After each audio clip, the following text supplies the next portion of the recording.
तमिळनाडूच्या राजकारणात मोठा उलटफेर झालाय, कारण की कुठल्याही एका पक्षाला बहुमत न मिळाल्यानं त्रिशंकू अवस्था निर्माण झाली. सुपरस्टार थलपती विजय यांच्या टीव्हीके पक्षानं 108 जागांसह सर्वात मोठा पक्ष म्हणून झेप तर घेतली, पण बहुमताच्या आकड्यासाठी 118 हा आकडा गाठावा लागेल. त्यांना अजून 10 आमदारांची गरज आहे.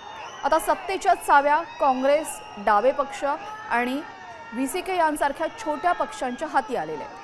विजय किंग होणार की द्रमुक किंग मेकर ठरणार याकडे आता संपूर्ण देशाचे लक्ष लागलं असून घोडे बाजाराच्या भीतीनं आमदारांना सुरक्षित स्थळी हलवण्यास सुरुवातही झाली आहे.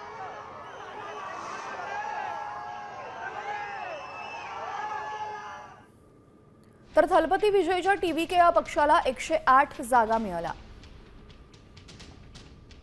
बहुमतासाठी त्याला आणखीन 10 जागांची गरज आहे. सत्तेच्या चाव्या यामुळे आता छोट्या पक्षांच्या हाती आलेल्या आहेत. सत्तेच्या चाव्या काँग्रेसच्या 5 आणि डाव्यांच्या 4 जागांवर अवलंबून आहेत. प्रचारामध्ये विरोध केलेल्या द्रमुक सोबतच हातमिळवणी होऊ शकते.